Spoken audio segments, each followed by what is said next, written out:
संत आशाराम बापू गुरुकुल छिंदवाड़ा में पढ़ी हुई ये बहन है और आज हम इनसे बातचीत करेंगे कि जिस तरह से जो आरोप लगे हैं संत आशाराम बापू पर उस विषय में इनका क्या कहना है। आपका परिचय दीजिए और ये बताइए कि अन्य स्कूलों की अपेक्षा इस गुरुकुल में विशेष क्या सिखाया जाता है, क्या शिक्षा मिलती है। मेरा नाम मेधा गुगलानी है और मैं आगरा उत्तर प्रदेश की रहने वाली हूँ।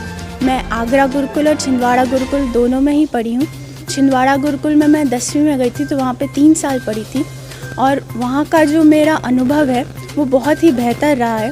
वहाँ पे मैं एक हॉस्टलर के रूप में पढ़ी थी तो वहाँ पे हमें लगातार त्रिकाल संध्या करवाया जाता था, 3 टाइम की संध्या होती थी और वहाँ पर मैंने त्राटक करना सीखा, बहुत सारी नई नई चीज़ें सीखी, प्राणायाम, योगासन, सब तरीके की चीज़ें होती थी वहाँ पर, जिससे जो हमारी याद शक्ति थी और एकाग्रता थी वो सबसे ज़्यादा बड़ी थी। उसने मुझे परीक्षा में सबसे ज़्यादा मदद की थी, जिसके कारण उसके ही फलस्वरूप मैं 10वीं में भी पूरे 10 में से 10 CGPA आए थे मेरे और 12वीं में मैंने पूरा छिंदवाड़ा जिले विज्ञान विषय में मैंने टॉप किया था।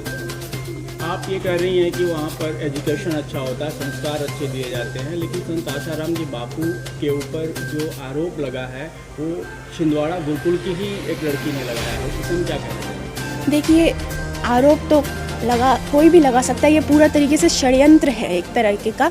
और जब मैंने वहाँ पे जाके देखा तो बहुत सारे लोगों ने बताया था उन दीदी के बारे में, तो फिर ये साफ साफ पता चल रहा है कि उनको किसी ने अपने अंदर फंसाया है, किसी ने उनको बरगलाया है इस तरीके का आरोप लगाने के लिए, क्योंकि वहाँ पे ऐसा कुछ भी नहीं है। मैं एक एक जगह घूमी थी वहाँ पर, लेकिन ऐसा मुझे तो कुछ नहीं दिखा। वहाँ पे जो माहौल था, संध्या आध्यात्मिक पूरा माहौल था वहाँ पर, तो ऐसा होने का कोई चांस ही नहीं है। वहाँ के खुद के बच्चे ऐसा बोलते थे कि हम यहाँ पर आके गर्व महसूस करते हैं अपने ऊपर। वहाँ पर हम लोगों ने यज्ञ किए हैं और बहुत सारे कार्यक्रम होते थे जो हमारी संस्कृति से रिलेटेड होते थे, हमें अपनी संस्कृति के बारे में जिसमें बताया जाता था।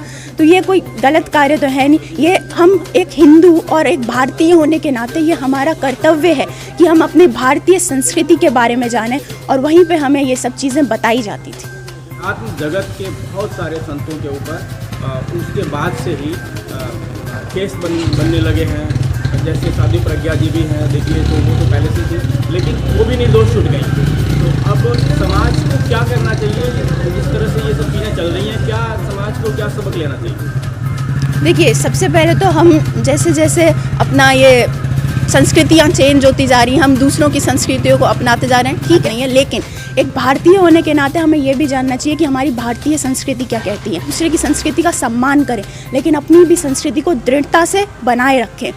तो फिर यही कहना चाहूँगी कि आजकल के जो युवा वर्ग हैं वो संसार की इन भोगों की चकाचौंध में डूबे हुए हैं, उनको वहाँ से उठना होगा और अपने आध्यात्मिक की उन्नति को भी देखना होगा।